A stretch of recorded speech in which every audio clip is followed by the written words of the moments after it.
bakunze babisobanukirwa official reka mbasuhuze kandi mbifurize gukomeza kugubwa neza urusukuru kibigano n'amakuru cyenda tubagezaho. Reka rero tubabwire ko muri Republika ya Demokarasi ya Kongo muri rwa rugamba rukomeje guhanganisha igisirikare cya Kongo FARDC ndetse n'abafatanyabikorwa bacyo ndetse n'umutwe wa M23 rukomeje ndetse kandi rukomeye. Twakubwira ko rero kuri ubu murabizi neza ko igihugu cya Republika ya Demokarasi ya Kongo cyagiye cyitabaza abantu batandukanye, abasirikare batandukanye, ibihugu bitandukanye mu rwego rwo gufasha iki gihugu guhangana no gutsinda umutwe wa M23, ariko bikaba bikomeje kugorana. Ndetse twakubwira ko kuri ubu ibihugu birenga bitandatu byohereje cyangwa se nanone abasirikare baturuka mu bihugu birenga bitandatu bari muri Republika ya Demokarasi ya Kongo, ariko bikaba byarananiranye ku mutwe wa M23 watsindwa. Murabizi neza ko Republika ya Demokarasi ya Kongo yitabaje ingabo zo mu Burundi kugira ngo zibafashe nyine kurwanya umutwe wa M23. Murabizi ko habayeho amasezerano hagati ya Tshisekedi ndetse na Evariste Ndayishimiye mu rwego rwo kugira ngo hoherezwe abasirikare b'u Burundi muri Republika ya Demokarasi ya Kongo kugira ngo bajye gufatikanya n'igisirikare cya Kongo mu kurwanya umutwe wa M23. Murabizi neza ko rero nkuko twagiye tubibagezaho ndetse na The Great Lakes Eye bitangaza hoherejwe ngo abasirikare bagera ku 6,000 ku masezerano y'ibanga ya Tshisekedi ndetse na Evariste Ndayishimiye. Usibye ibyo murabizi neza ko nanone Tshisekedi yitabaje ingabo zo mu bihugu bya SADC. Murabizi neza ko Malawi, Tanzania ndetse n'igihugu cya Afrika y'Epfo nabyo byohereje abasirikare babyo muri Republika ya Demokarasi ya Kongo kugira ngo bajye guhangana no gutsinda umutwe wa M23. Usibye ibyo kandi murabizi ko n'ubundi Republika ya Demokarasi ya Kongo yitabaje abacancuro b'abazungu, abo bamwe bagiye baturuka muri Romania n'ahandi. Usibye n'ibyo murabizi neza ko Republika ya Demokarasi ya Kongo yifashisha imitwe itandukanye, ni imitwe yitwaje intwari ikorera muri Republika ya Demokarasi ya Kongo, harimo iyibumbiye mu cyo bita Wazalendo, aho imitwe itandukanye yibumbiye hamwe kugira ngo barwanye kandi bahangane n'umutwe wa M23, ukongeraho igisirikare cya Kongo. Aba bose rero bahurije hamwe mu rwego rwo kugira ngo barwanye kandi batsinde umutwe wa M23. Gusa umutwe wa M23 twakubabwira ko wagiye ubibamba ndetse utari gutsindwa koko byanyabyo, ndetse uri kugenda wigarurira tumwe mu duce aho muri Republika ya Demokarasi ya Kongo. Gusa noneho kuri ubu twakubwira ko aho muri Republika ya Demokarasi ya Kongo Minisitiri w'Intebe wungirije Jean Pierre Bemba yashoje imyitozo y'abakomando bagiye guhangana n'umutwe wa M23. Hari abakomando aho muri Republika ya Demokarasi ya Kongo bahawe imyitozo karahabutaka mu rwego rwo kugira ngo bajye guhashya no gutsinda byanyabyo umutwe wa M23.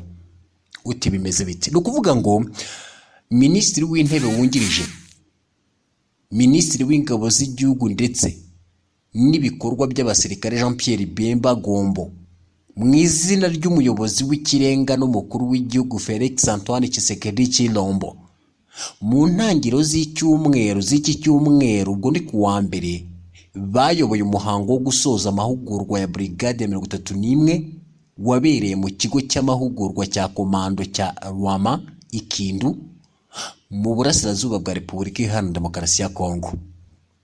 Twakubwira ko Jean Pierre Bemba rero yagize ati, ndashaka kubanza guha icyubahiro umukuru w'igihugu Felix Antoine Tshisekedi Chilombo kuba yarantanze ngo nze kumuhagararira muri uyu muhango uranga amahugurwa y'abakomando ba Brigade ya 31.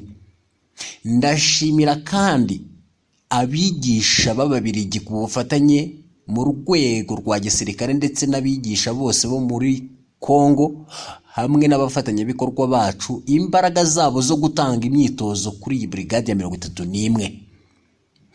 Yunze mati, ibyo mwiza hano ni ukurengera ubusugire bw'igihugu. Muzi ko igihugu cyacu kibasiwe n'intambara muri Kivu y'Amajyaruguru.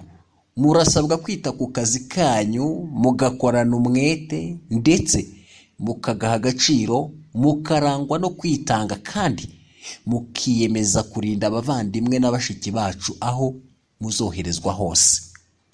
Asoje ijambo rye Jean Pierre Bemba agira ati, twanze ubuhemu, turashaka ubudahemuka ku gihugu no ku mukuru w'ikirenga, kandi ndabararikira gukurikiza amabwiriza y'abayobozi banyu kugira ngo umukuru w'igihugu yishimire ibyo mugiye gukora ku nyungu z'igihugu cyacu. Ayo rero akaba ari amagambo rwose ya Jean Pierre Bemba yagejeje nyine ku bakomando bari basoje imyitozo yo muri brigade ya 31.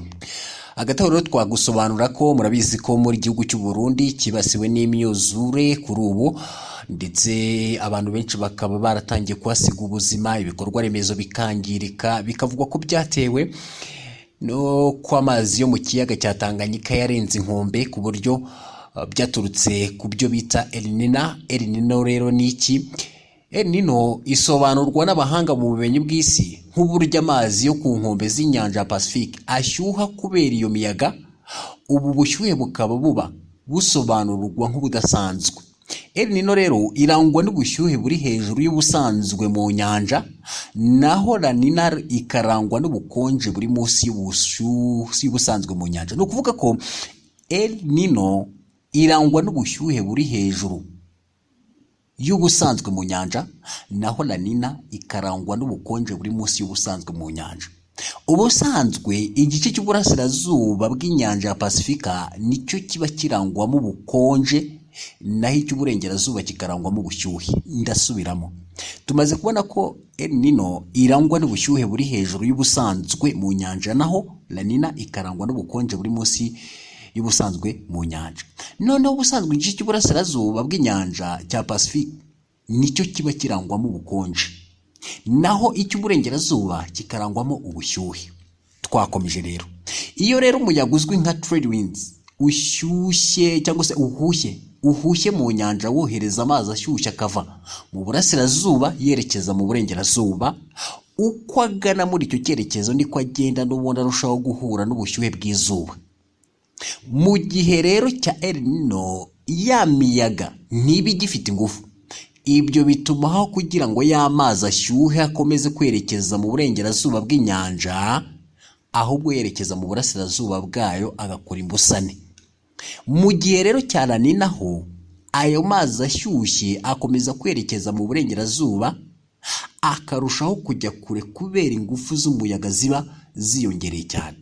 Ibihe bya El Nino na La Nina bigaruka buri nyuma y'imyaka iri hagati y'ibiri n'irindwi, bikamara amezi ari hagati y'9 na 12.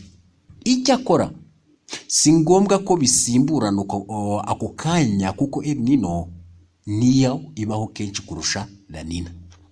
Abahanga mu by'ubumenyi bw'isi bavuga ko El Nino na La Nina bigira uruhare mu mihindagurikire y'ibihe, aho mu gihe cya El Nino ubushyuhe butumbagira, naho mu gihe cya La Nina bukagabanuka cyangwa se bugahananuka. Iryo tumbagira rero ry'ubushyuhe rituma bimwe mu bice by'isi bihura n'ubushyuhe bwo ku rwego rwo hejuru, ibindi bigahura n'imvura idasanzwe akenshi iteza imyuzure, hakaba n'ibindi bigerwaho n'uruhurirane rw'ibyo byombi. Igice cya El Nino rero kandi gituma habaho imihengeri idasanzwe mu nyanja, umuyaga n'imihindagano y'inkuba bifite ubukana biganisha ku mvura y'amahindu.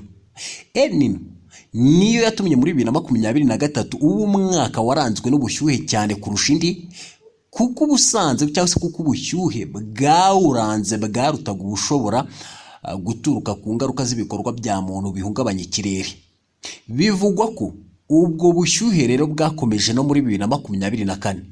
Ku rundi ruhande, hagati ya 2020 na 2022 ubushyuhe bwari hasi bitewe n'uko La Nina yamaze igihe kirekire kurusha uko bisanzwe.